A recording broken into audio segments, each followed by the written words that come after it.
Budget को संविधान के अंतर्गत सरकार को अधिकार है। उसे जब कोई खर्चे की जरूरत होती है, खर्चा कम होता है, तो उसको फिर कंसोलिडेटेड फंड से निकालने के लिए उसे अनुपूरक के रूप में सदन के पटल पर रखना पड़ता है। और सदन जब उसकी मंजूरी दे देता है तो सरकार वो पैसा खर्च कर पाती है, स्वतः नहीं ले पाती। इसलिए जब कभी इनको अधिकार है, सरकार को अधिकार है और संविधान में व्यवस्था है अनुपूरक लाने का, अब ये देखना अनुपूरक किस लिए ला रहे हैं, इस पर बात होगी। देखिए, भारतीय जनता पार्टी के पास कोई काम नहीं है, सिवाय ऐसा मुद्दा उठाना जो जनता के भी वंदे मातरम का कोई विरोध नहीं है। और ये भारतीय जनता पार्टी कभी आज़ादी लड़ाई में इनके लोग बहुत साथ नहीं थे। ये दिखाना चाहते हैं कि हम ही सिर्फ हैं, वंदे मातरम कोई विरोध थोड़ी है। देखिए, सरकार की ये जिम्मेदारी है कि लोगों को अच्छी स्वास्थ्य सुविधाएं उपलब्ध कराए, अच्छी दवाइयां उपलब्ध कराए और सरकार लोगों को अच्छे अस्पताल उपलब्ध कराए। लेकिन लगातार 9 साल तक भारतीय जनता पार्टी की सरकार लोगों के स्वास्थ्य से खिलवाड़ कर रही है। अस्पतालों के अंदर डॉक्टर नहीं है और जो दवाई उपलब्ध हो रही है वो आप देख रहे हैं, कोडीन, लोगों को जहर पिलाया जा रहा, बच्चों की मौत हो रही है, न जाने कितने लोग उससे पी कर मर गए। लेकिन सरकार उच्च स्तरीय जांच कराने को तैयार नहीं है। यही हम विपक्ष की मांग है कि जांच, क्योंकि मामला इंटरनेशनल लेवल पे है, तो बड़ी एजेंसी से कराई जाए।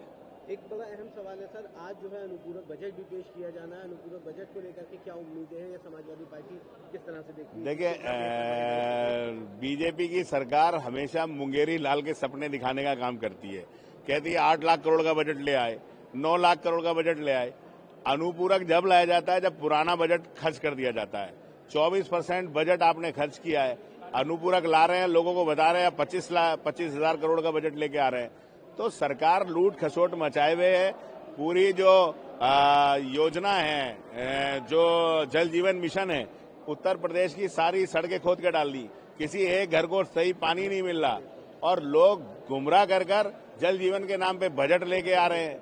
और ये बजट पूरी तरह से भ्रष्टाचार का पिटारा है और हम लोग इसका मांग करते हैं कि पहले सरकार को पुराना बजट खर्च करना चाहिए। एक आखिरी सवाल रहेगा सर, आज वंदे मातरम पर भी चर्चा होनी है। विपक्ष का, सरकार का लगातार ये कहना है कि चाहे समाजवादी पार्टी हो या अन्य विपक्षी दल, ये लोग वंदे मातरम से कतराते हैं या उसको वो प्रायोरिटी नहीं देते हैं जो देश में मिलनी। अच्छा, वो लोग जो वंदे मातरम का कभी जिन्होंने सम्मान ही नहीं किया, समाजवादी पार्टी है क्या और पूरे देश का ये हमारा नेशनल सॉन्ग है, पूरे देश का एक एक हिंदू मुसलमान सम्मान करता है।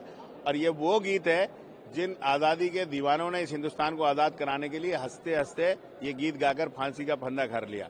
लेकिन जब सरकार को रोजगार पे चिंता करानी चाहिए, बेरोजगारी पे बहस करानी चाहिए, जब लोगों के लिए अच्छी स्वास्थ्य सुविधाओं पर बहस करानी चाहिए, लोगों के लिए अच्छी सड़कों के लिए, पुलों के लिए बहस करानी चाहिए, लोगों उत्तर प्रदेश को उत्तम प्रदेश बनाने के लिए बहस करानी चाहिए, तो वंदे मातरम की बात करती है। तो वंदे मातरम को कौन मना करता है भाई? इस देश का रहने वाला हर हिंदुस्तानी अपने राष्ट्र सॉन्ग का, अपने देश से प्यार करता है और हम लोग इसमें चर्चा में भाग लेंगे। कोडीन माफियाओं को सरकार बचा रही है। सरकार का पूरा संरक्षण कोडीन माफियाओं के साथ है।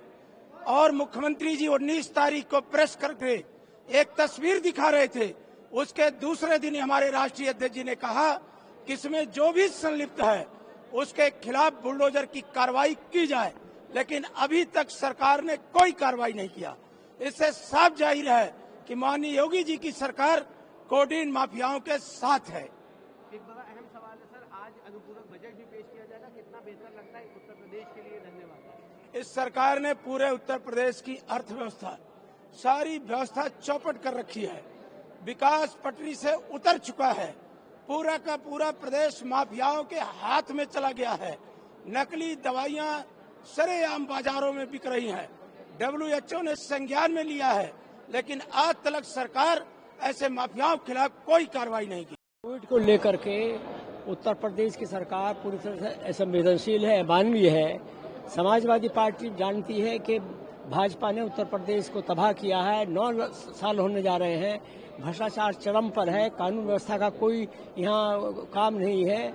उत्तर प्रदेश में कोविड को लेकर के अब ये हालत हो गई है कि सरकार खुद कटघरे में है, कोई जवाब नहीं दे रही है। अपराधियों को परिचय देती है भाजपा सरकार। उत्तर प्रदेश में असंवेदनशील सरकार अमानवीय सरकार है भाजपा की।